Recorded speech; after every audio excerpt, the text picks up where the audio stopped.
il y avait cette amitié très solide entre Mélina Mercouri et Jack Lang, qui avait envie de faire bouger les choses et qui était extrêmement sensible à la préservation de l'identité culturelle européenne par rapport aux États-Unis, notamment en matière cinématographique, mais aussi convaincu que les citoyens européens adhéreraient mieux et se sentiraient plus citoyens européens à travers la culture. Et ça, cette conviction et cette amitié ont été le tremplin de quelque chose. Oui.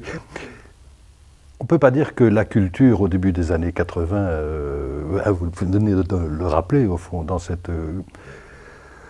communauté européenne, ça représente grand-chose. Hein, après tout, vous dites que pour certains, il n'y a pas sa place, carrément.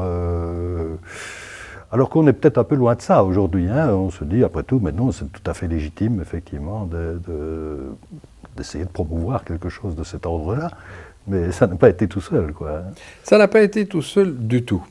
Bon, d'abord, il faut comprendre que le Conseil de l'Europe, qui rassemble 48 pays et qui a été créé en 1949, surtout pour sauvegarder la démocratie en Europe, promouvoir la démocratie, avoir la Cour européenne des droits de l'homme, la Convention européenne des droits de l'homme, mais aussi s'intéresser à la culture. Et le Conseil de l'Europe a fait des choses qui sont entrées aussi dans nos habitudes, comme les journées européennes du patrimoine, le drapeau européen, etc.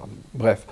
Le Conseil de l'Europe continue sa trajectoire, c'est une très grande entité, les Russes sont dedans, les Turcs sont dedans, ça ne va pas sans quelques points d'interrogation, et il a un budget qui reste très très limité comparativement à ce qu'est devenu le budget de l'Union européenne.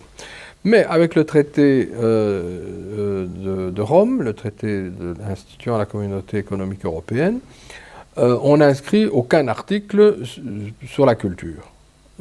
Et donc, les uns disent, c'est bien la preuve qu'il ne faut rien faire pour la culture, et les autres disent, il n'est pas interdit de s'occuper de la culture, puisque c'est un traité horizontal qui touche à toutes les activités économiques, donc les livres circulent, les films circulent, donc ce sont des produits qui doivent bénéficier de la liberté de circulation dans l'Union, et donc ça peut créer une certaine jurisprudence.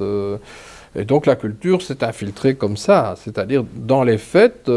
comme marchandise, au fond. Comme marchandise, la culture était concernée, elle n'était pas exclue, sauf quelques trésors nationaux. Il y a un article dans le traité de Rome qui disait que les États peuvent protéger leurs trésors nationaux. Je parle de statues, etc.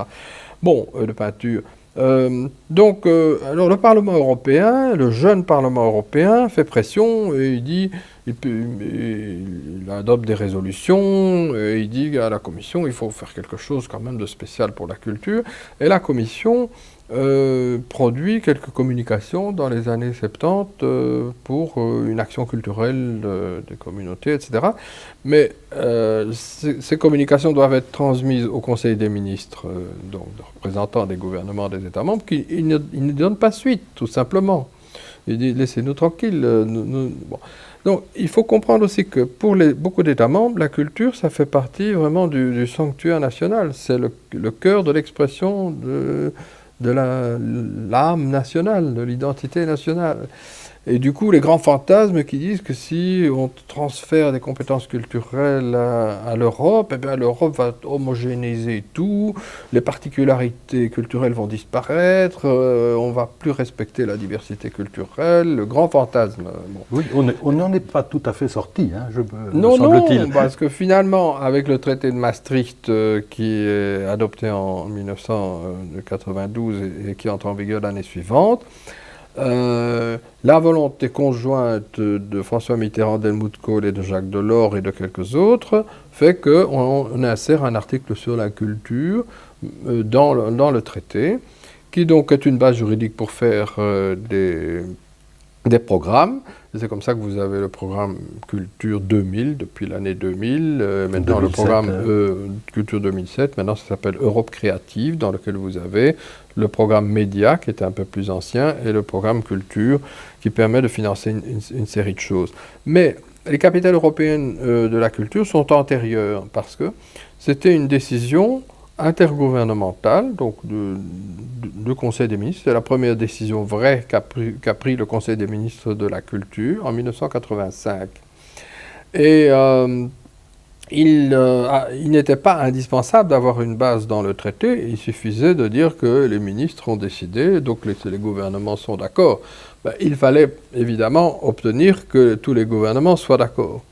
Donc, entre le moment où Mélina Mercouri a cette idée et le moment où tout le monde est d'accord de lancer l'affaire, ça prend environ 1 an et demi, 2 ans.